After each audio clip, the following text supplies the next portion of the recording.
Hey, this is Jim Alfredson. As you can see, I'm not in Michigan right now. I'm in New Jersey.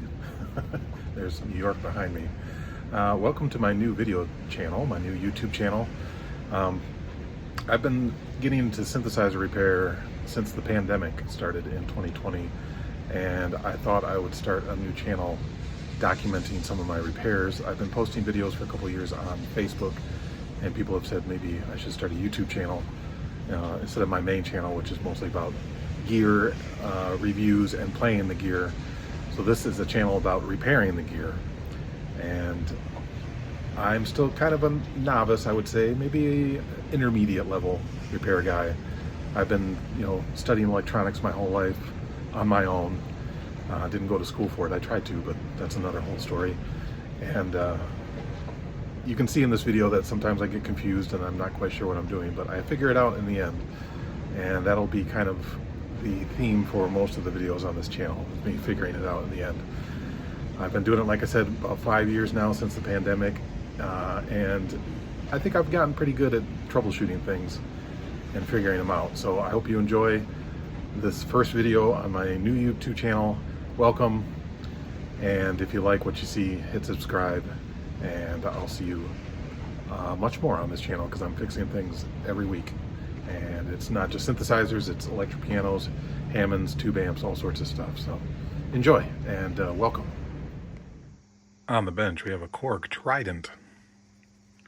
This is from the early 80s. This was kind of the last of the big string machines that companies were making at the time. So you can see we have our string section here, brass section here, the synthesizer here, and our effects over here. And it's pretty cool. Got a programmer. I don't know if there's a battery in this or not, to be honest. So this came from Reverb. It was sold in the Chicago area.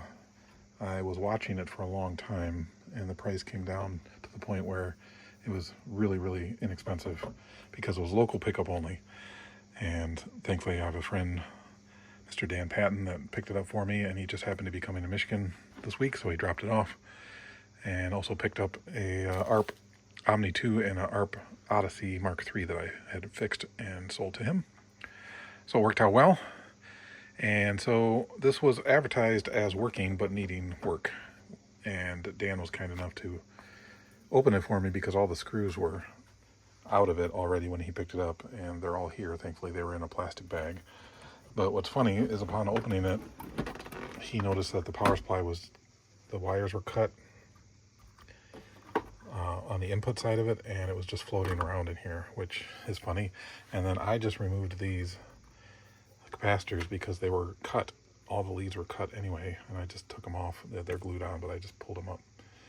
So I don't know how the guy was claiming this thing worked, because obviously it would not work like that. But my guess is that it did work, and then he started to try to fix it, and then realized he was in over his head and decided to just sell it as is.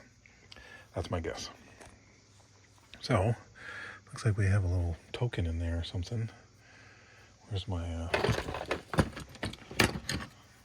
what is this? Oh, it's like a little game piece. Free spin.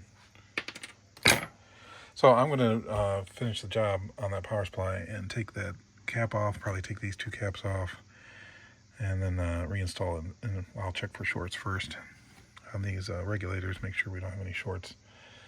And then we'll power it up and actually see if we get any life out of this. I don't really have time to work on it right now, but I do want to see if it's working, at least powering up. My guess is it has some logic issues that he thought, the previous seller thought, oh, I'll just replace the caps, that fixes everything. And that's not true. A lot of stuff goes deeper than that.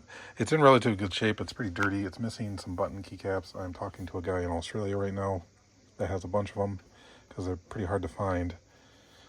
Joystick is broken, but I have a replacement coming for that already.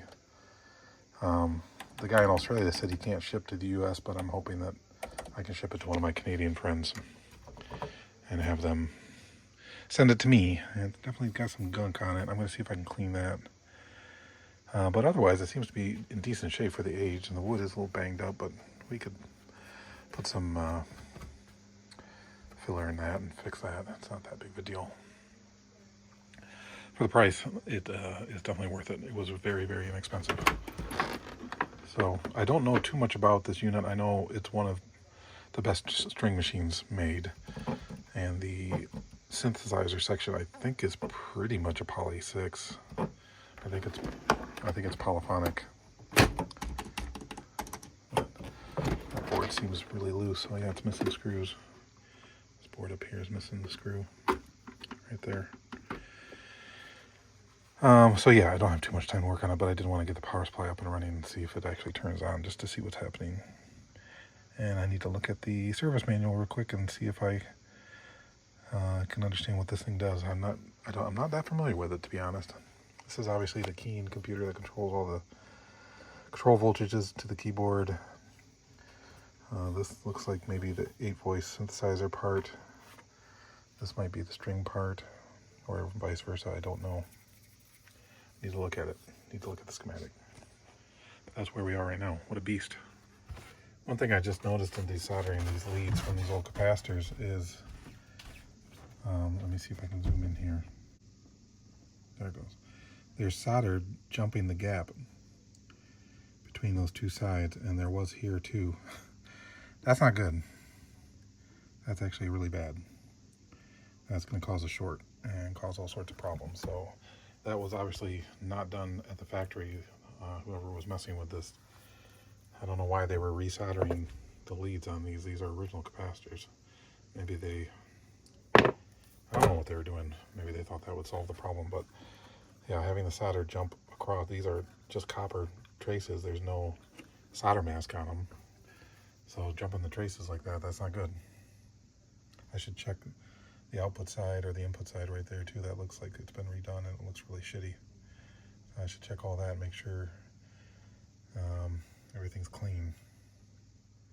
All right, so let's check for shorts on these regulators. This one right here is a standard 7915. That would be the -15 rail. The other ones I don't recognize the numbers on them, but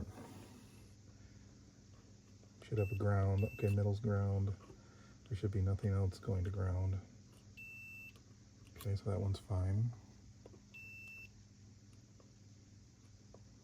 That one's good.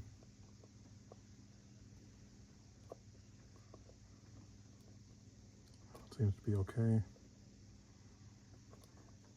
Okay, so no shorts. Let's check these fuses. Good.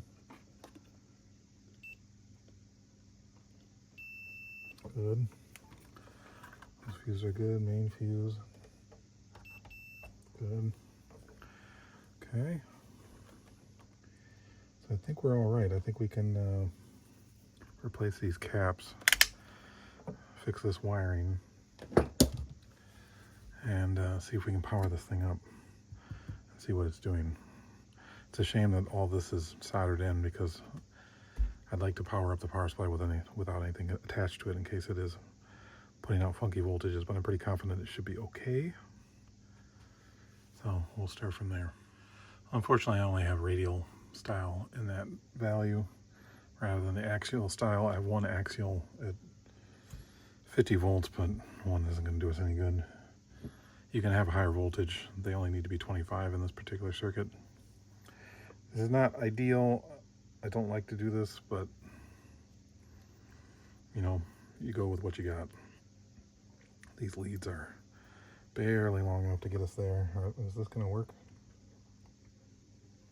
Boy, it's going to be tight.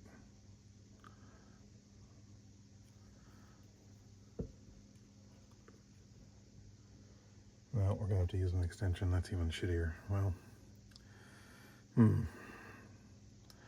I could replace them later. I don't like, yeah, I mean, I'd rather have an axial style. We could test these. He cut them so short, though. Test these and see if they're okay, and try to put them back in, but he cut them so short. That would make that extremely difficult. I can keep looking through my stuff. I really don't think I have what I need.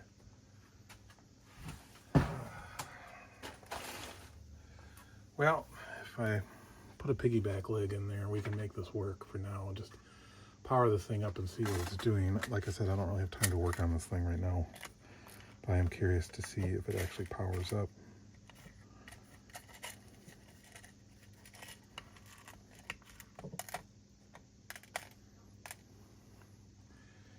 So we put a little leg in. Cut this.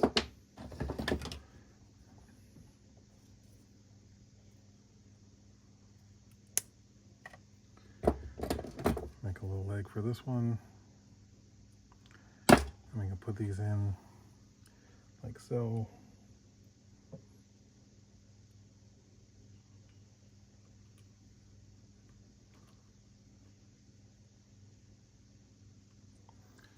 Use a little tape to hold them down so I can turn it over and solder it.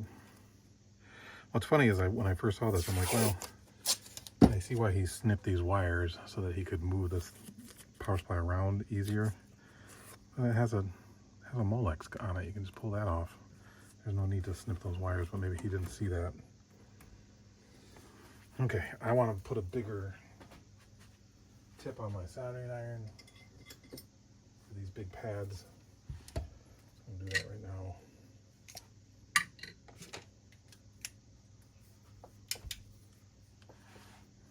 There we go, big boy. Rotate this around a little bit. There we go. And, oops, still not where I want it. There we go. Let's solder these legs in place. Being careful not to get solder where we don't want it, like previous.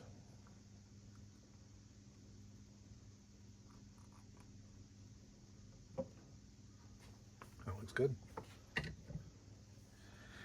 We're not crossing solder over onto the other trace. Okay. Bend this up a little bit. Now we can make a little better kink in this guy. I had to make it super short before because we were not doing too well. Okay, positive side, actually we want to do the other way. Negative goes here.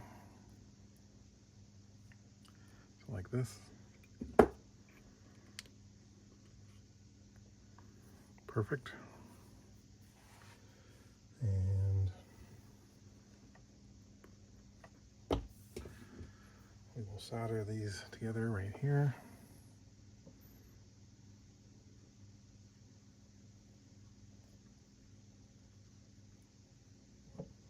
Just like that.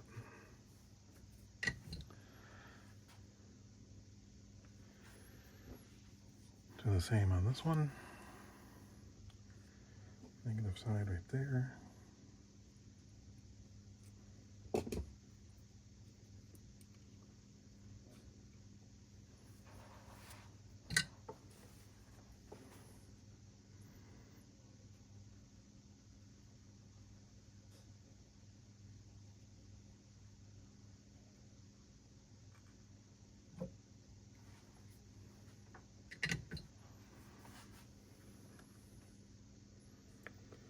Good. Turn it over, solder the other side. Again, being careful not to bridge any of these exposed traces.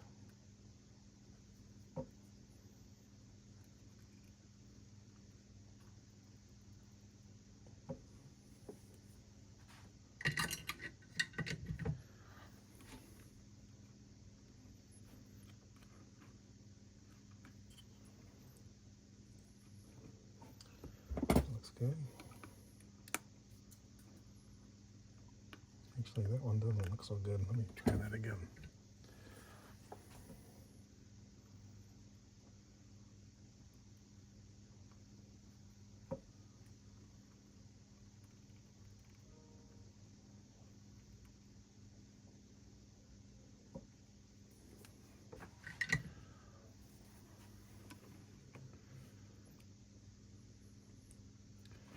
That looks good. Now these little caps, we can replace. They don't look bad. I'm really curious if these are even bad. We can try testing them here with our capacitor meter.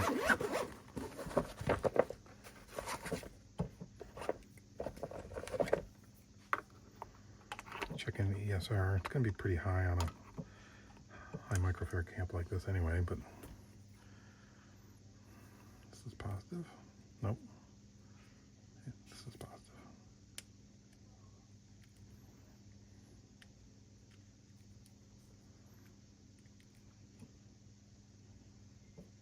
These caps are fine. There's no need to replace them. Again, I think this thing probably has other problems, and he was just like, oh, I'm just going to replace the caps because that's what they say to do online. Yeah, there's nothing wrong with these caps. It's a shame that he cut them so close because we probably could have reused them. We still could. We could piggyback lines on like I'm doing there, but it gets a little dicey when you're putting that much heat that close to the cap. Most likely I will order axial caps to put in there. But for now, this works fine. So considering that those are fine, I'm going to make the assumption that the other ones are fine, and I'm not going to replace them right now. That might be a bad assumption, but that's what I'm going with. So let's put a screw into the back of this thing. And the power spot needs to be about right there-ish.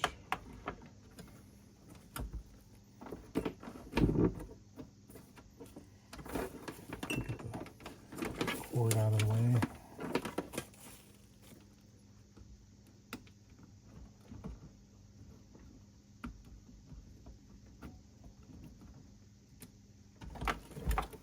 Pain. If we get the bottom screws in, we can get the top screws in. That's the way to do this. The bottom is lined up right about there. If you can get it without moving it.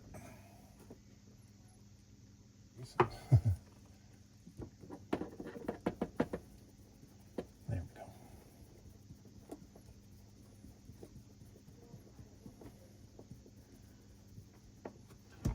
Okay, that's one.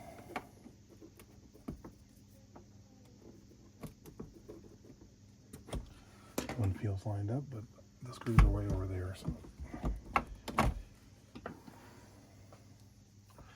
was kind of dumb. I had to reach across to get the screw. Let's see if it's still lined up.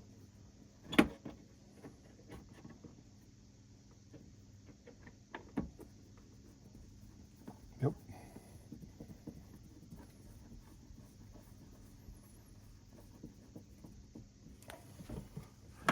Check the inside. Yes. Okay, let's put the other two in just so we don't lose them.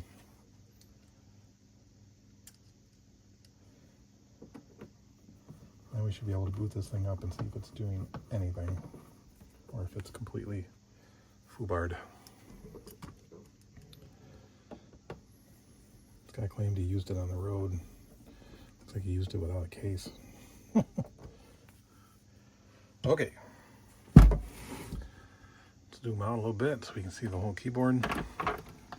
Take this out, connect our Molex here.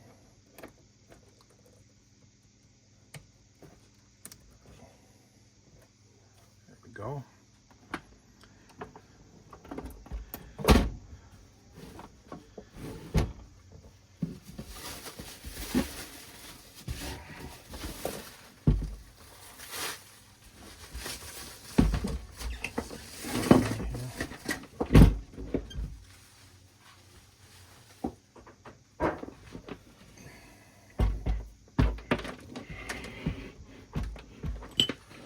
Here's our output. Let's go to main out. Let's plug it in and put our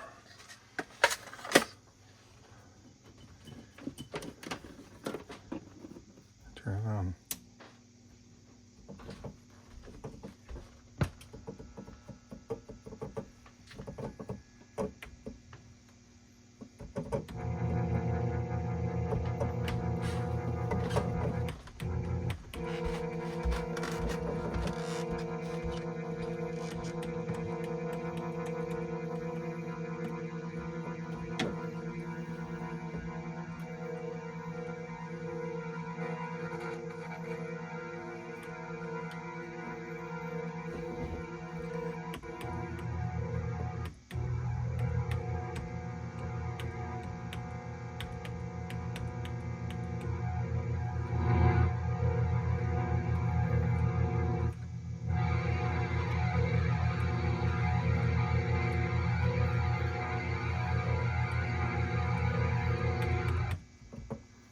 Okay, so we got string sounds, but they're just all on, so that's a keying issue.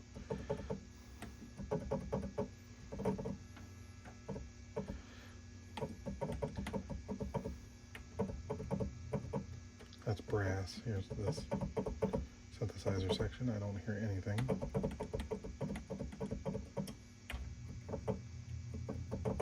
So it sounds like we've got a keying issue, which could be power supply related. Just checking temperature on these. They're getting pretty dang hot.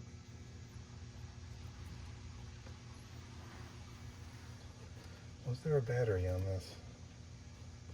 I don't see any place for a battery. I don't think this had a battery in it.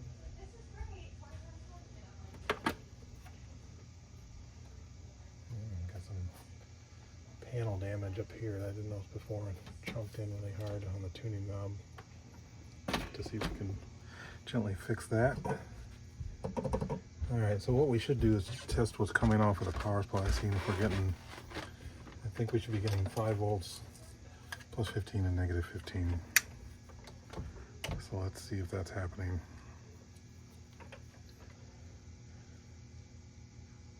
Where's our ground?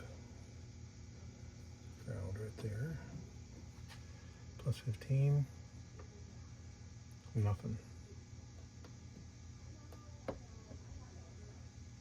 Okay, so we're not getting the plus 15. Here's our ground here. Let's try that. Plus 15. There it is. Okay, we got the wrong ground. What is this?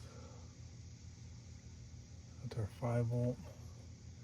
Here's our negative 5 volt. Yes, that's working. And our negative 15. Sorry if my head's in the way. Okay, so the power supply is good. Power supply is functioning correctly. And if we look over here, we can see that all LEDs are lit up for all the voices. So yes, we have a, ooh, that, there we go. Just had to hit that processor a little bit. Might need to replace that socket.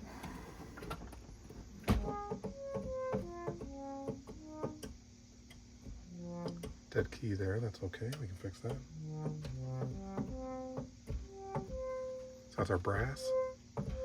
Yes.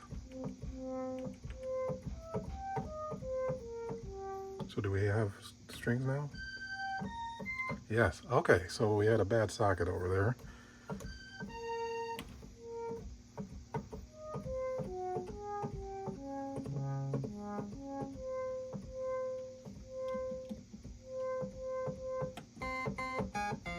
Synthesizer's working.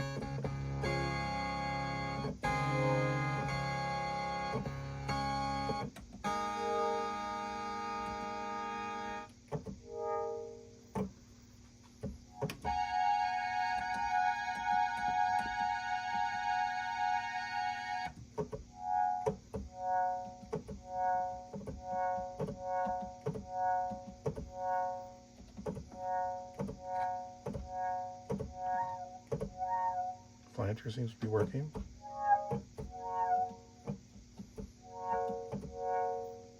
Synthesizer here. That one's not working. There it goes. Bad switch. I have those switches in stock. I can replace those. I'm, like I said, finding the button caps for them, but I do have the buttons.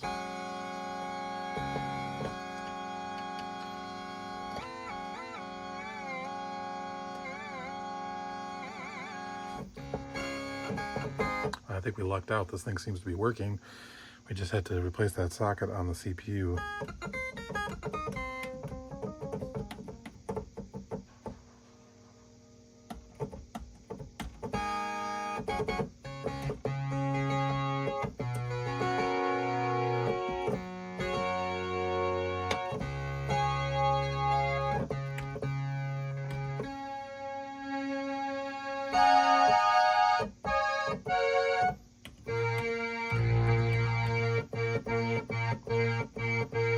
Look at the, there we go.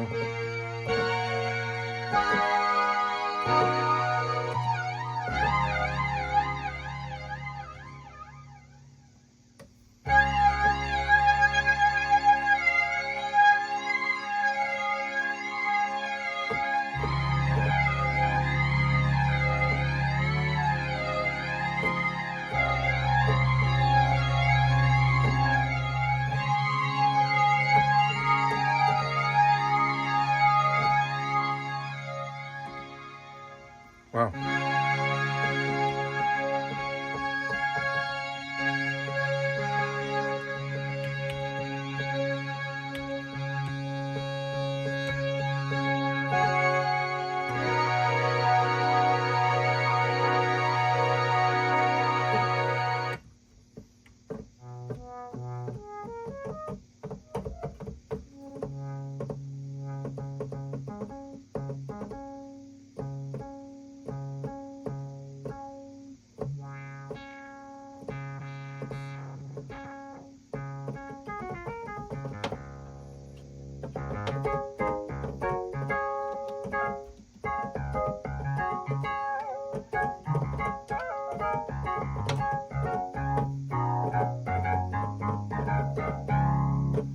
Well, this thing's pretty good. We got to obviously clean all the knobs.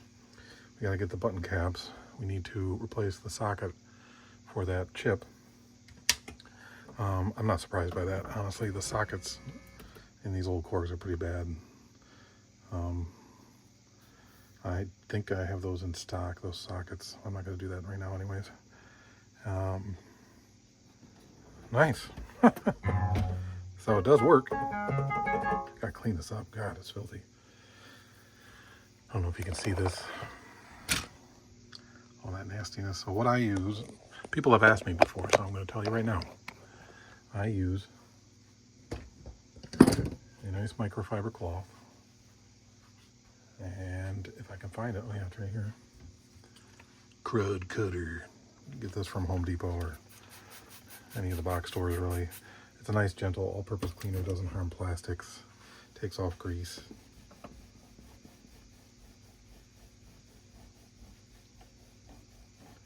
Sometimes you gotta let it soak a little bit.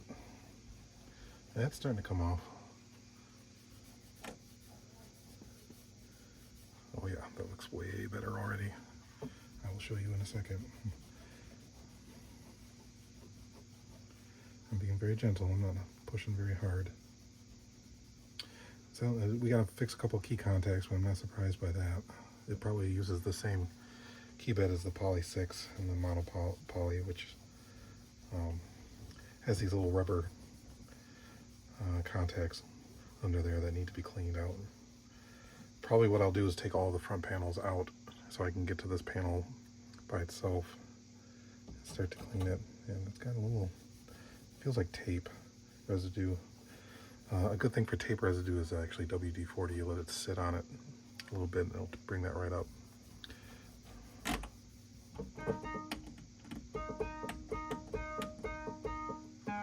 Oh. That one doesn't seem to be working.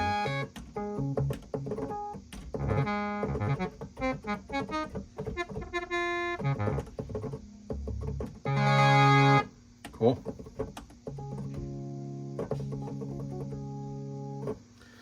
Here, I'll show you what the cord cutter did. See that? And I think this is a little tape residue here, which again, it'd be easier to get that up with a little bit of WD-40. You don't want to use like Goo Gone because that can hurt the, here's some tape residue up here too. That can hurt the panel itself. It can take up the color. So if we push this up a little bit, maybe put this underneath. I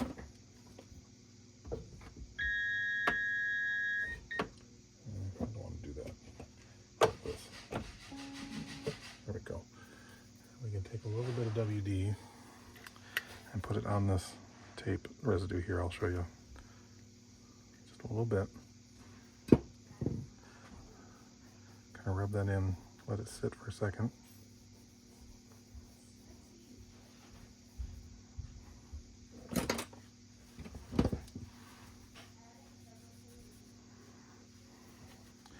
Probably should use a different cloth. I don't want to get that on everything else.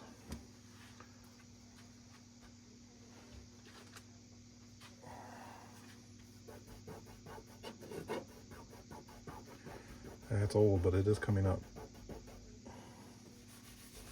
Some old residue there. Yeah, it's starting to come up. The other thing I like to use is a plastic razor blade, kind of a scraper. I don't see mine right now, but that helps get some of this up. It's starting to come. It needs to sit probably for a good 20 minutes to soak through the WD, but it is starting to come up. If that doesn't work, you can try some isopropyl alcohol.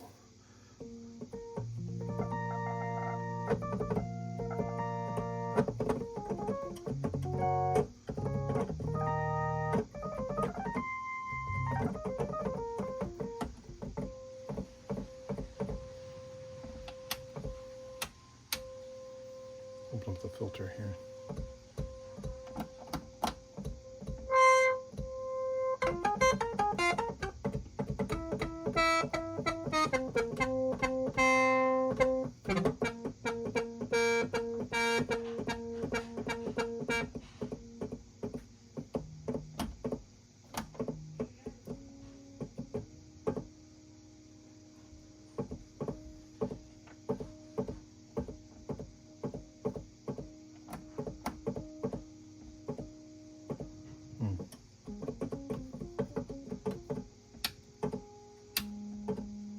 So that seems to be working.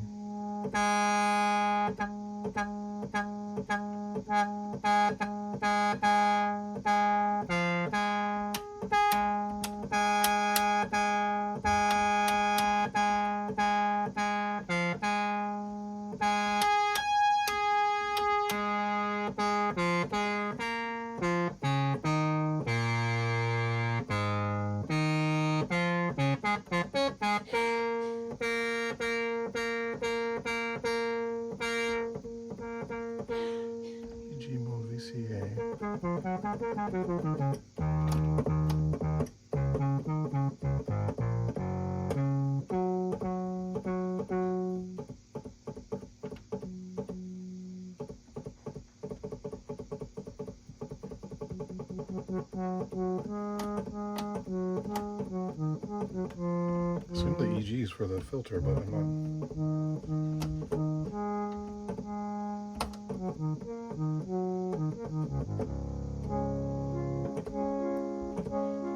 It's like the filter now is not doing anything.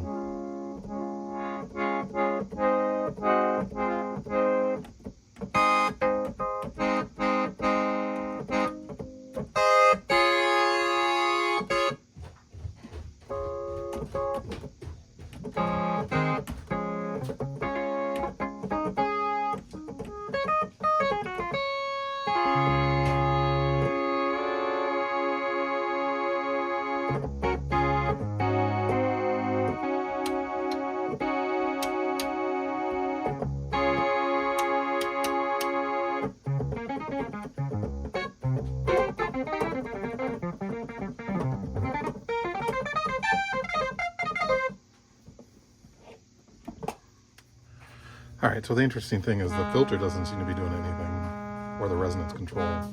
This is obviously working. I'm able to change the waveform, but the pulse width doesn't work. And the pulse width modulation doesn't work. Which is really interesting. So my guess, and I don't know because I have not looked at the schematic and I don't really know much about this keyboard, but I'm guessing that these are not direct controls since they're under preset control. I'm guessing that these are controls that are digitized and then sent to the CPU. And most likely whatever is encoding the signal, like a 4051, is encoding the signal on these and these knobs here, and it's not functioning. That's my guess. Yeah, I can see a bunch of 4051s right here. These are for the preset system. Piano, clav, piano. So it's definitely using 4051s to encode the data. There's probably a bunch on this board here, I'm betting you. And those are notorious for dying. Does the presets work? Turn this off.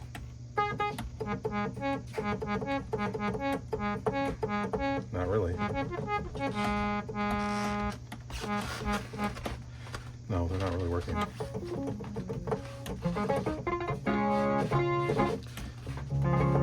The programmer's working. The presets are not working. So my guess is that's all tied into the same general system. I need to look at the schematic to find out. Could be that we've got a bad cable here. It could be plugged in wrong, to be honest. I don't know. I haven't been in here before, and somebody else has. So I don't trust what people do. But there's a lot of 4051s, 6 of them to be exact. 2 for the piano 1 preset, 2 for the piano 2 preset, 1 for the clap preset. And I bet you there's others that run these other knobs that are not directly tied. Like this is probably...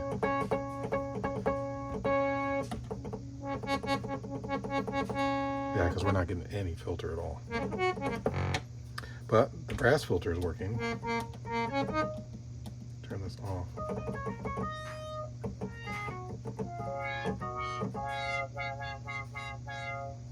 But we don't have any presets for the brass, so most likely this is a direct analog connection, essentially.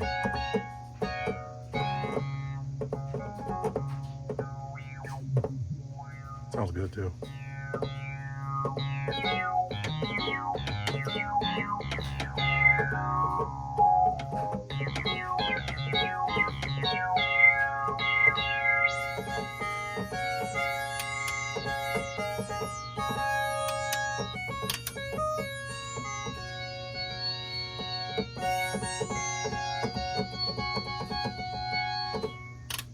I don't know what that's supposed to do. I'll have to read about that.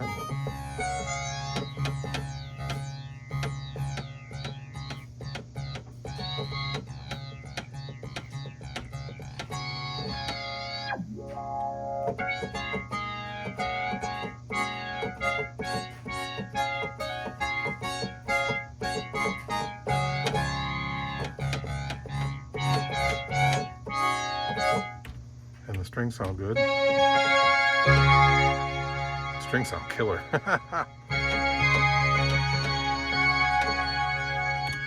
Alright, so I just need to make a list of things I need to do later. I'm not going to get to that soon, but this thing is not too far away from working 100%, so we're pretty close.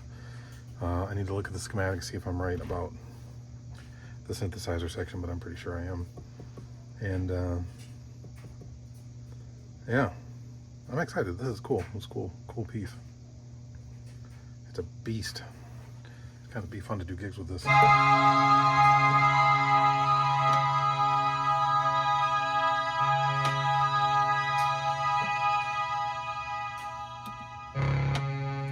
we can split the strings.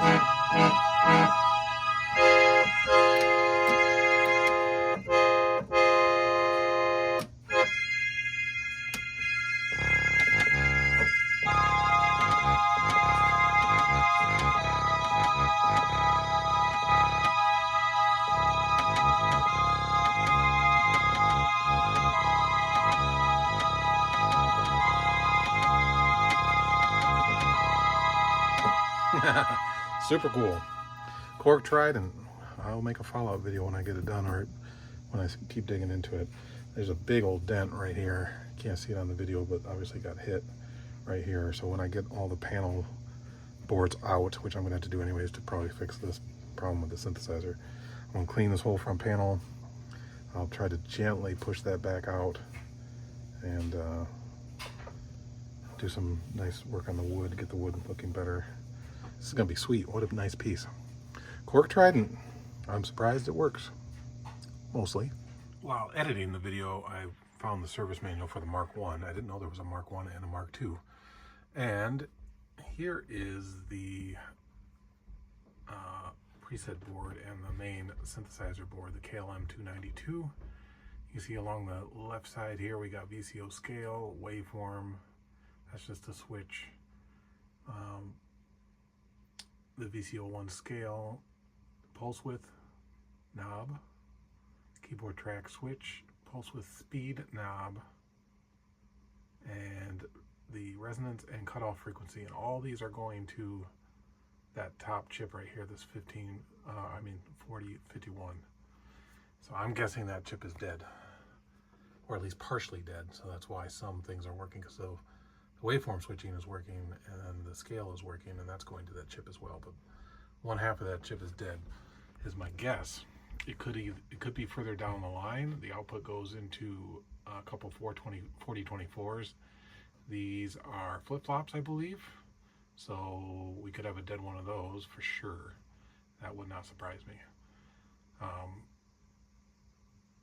It could only be one bit of that flip-flop is dead. The one that those other controls happen to be on. It seems to be the latter part, and there's 8 inputs on a 4051, and it seems the ones that aren't working are these right here, X4, X5, X6, and X7. So those could all be getting encoded in a certain way and going into this flip-flop, and that's what's freaking out. That's possible, but most likely it's the 4051. I also learned that there is a battery in it, which makes sense because there's presets. I was wondering how they would do that without presets.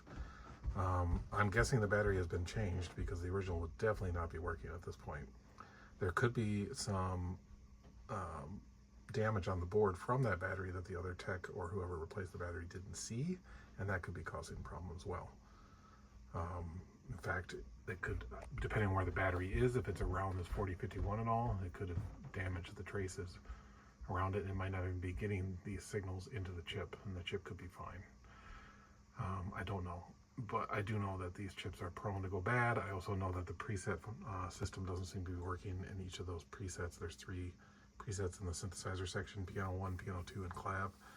And each of those 3 presets use 2 4051s, and those aren't working either. So it's possible if the power supply was fucked up because the guy shorted those caps like we saw, that could have sent something through the line and killed those chips. They could have also just died on their own. I don't know. So I don't have, again, time to dig into it right now, but I will eventually, and my guess is that at least one of these 4051s is dead. So this board is the KLM 292 I was just showing the schematic for. This will have to come out, and there's 4051s on there. And then the battery, I believe, is also on this board. I'm pretty sure.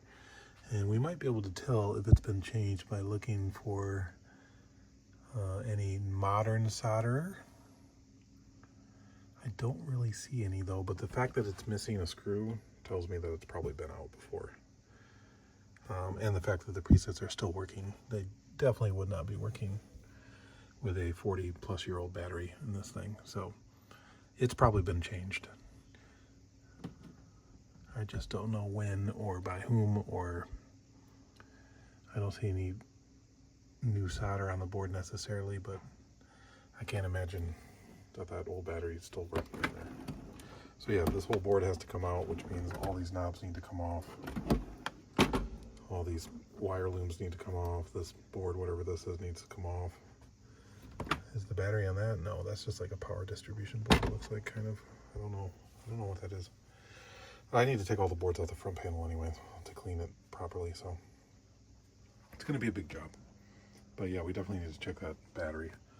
I'm guessing it's been replaced because it would have been dead by now and it would be leaking like crazy and we'd have a serious problem. Alright, I can't leave well enough alone, so I might as well do it. Just pull the knobs off of this board. These are pretty loose, so yeah, somebody's definitely been in here. Pro tip, if you're having trouble getting these type of knobs off that don't have set screws, you can use a little chip puller. Get under each side, wiggle gently, they should come right off. Look at that. This one doesn't need to come off because it's on a different board, so I'm fairly certain, yes. So we need to take the nuts off now, and these are so loose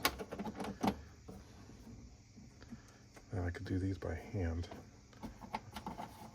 These right here. Now that that's done, we can open this up. I'm going to stop the video so I can take a quick picture, or actually I can just look at it. So the loom with pink goes on the left, because these are the same size. That one goes below. That's a different size, I think. This one goes here. There we go. Okay, everything should be, these are soldered on there, which is a pain in the ass, but typical of this era of synthesizers. We gotta take this little board off right here. I'm gonna pause it because you can't see what I'm doing. Anyway, be right back. All right, here we go. Pulling this board out. Feels like we forgot something, did we?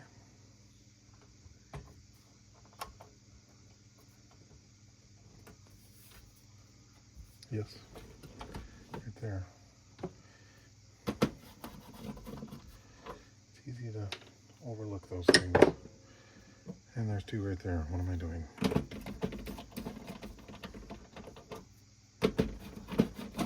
Okay, drop right out.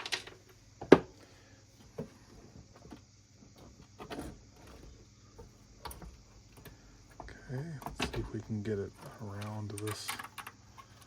There we go. Oh, no, that battery has not been changed, my friend. That is original. Luckily, I see no leakage. It is expanding a little bit, but it has not leaked. Wow, that is surprising. I like these little dust covers on these little guys. They're cute. Okay, well, there we go. We definitely need a new battery. And let's see if we can find, there's those 4051s right here. There's probably more. There's the 4042, 4011, there's a 4050. These are the two I'm most concerned about though, right there. Interesting. Look at this board, there's so much space, but it's because, you know, we got all these knobs and stuff, so. There's some more 4051s right there. I am blown away that this battery is still operational. That's stunning. And it hasn't leaked. Amazing.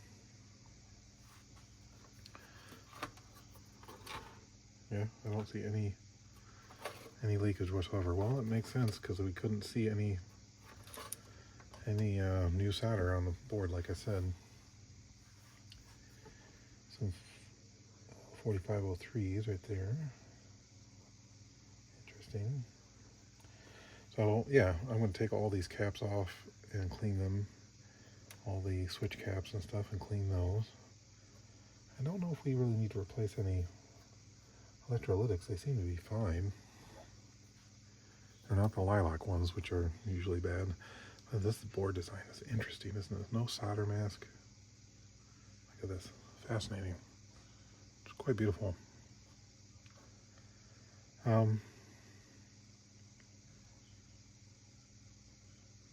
Yeah, I'm really almost positive that it's these 4051s that are the problem.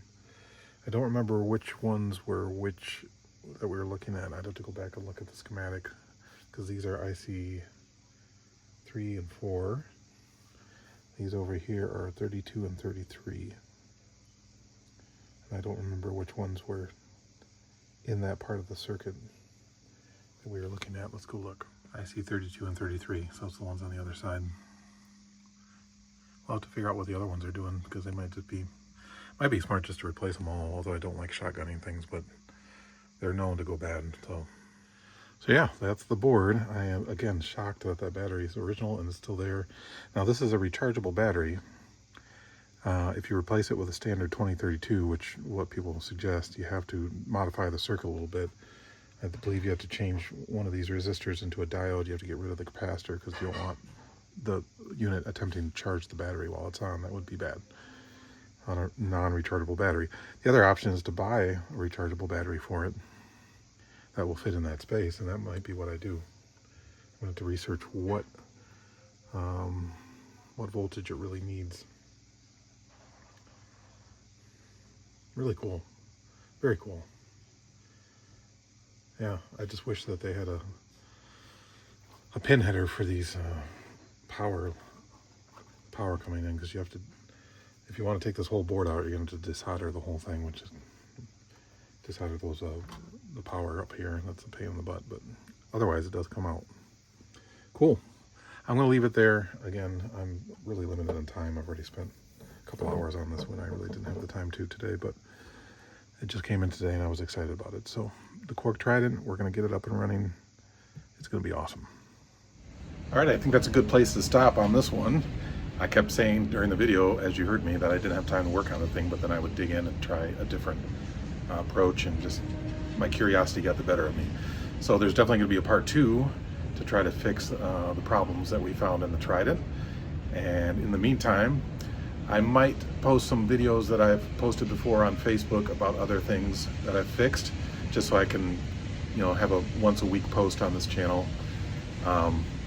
I'm super busy, so sometimes I fix things I don't take video, but I'm going to try to video most of what I'm working on these days. And I got a lot of stuff in the vault, so to speak, that I can post on here that if you follow me on Facebook, you might have seen before, but there's a lot of people on YouTube that don't follow me on Facebook, so, and I want to kind of archive all this stuff anyway. So anyway, again, if you like what you watched and you want to see part 2, make sure you subscribe and even maybe hit the bell so you get a notification when the next one pops up. I will try to post weekly. I'll do my best. I can't guarantee anything. And of course, if you have any comments and you were screaming at your screen saying, try this, let me know. Because again, I consider myself kind of an intermediate synthesizer tech at this point. I'm much better at fixing tube Hammonds, tube Leslies, and electric pianos. But the synth thing is endlessly fascinating to me. And I think you could see from the video that once I get locked on to a problem, my ADHD takes over and I need to fix it. So thanks again for watching. We'll see you later. Take care of yourselves. Bye.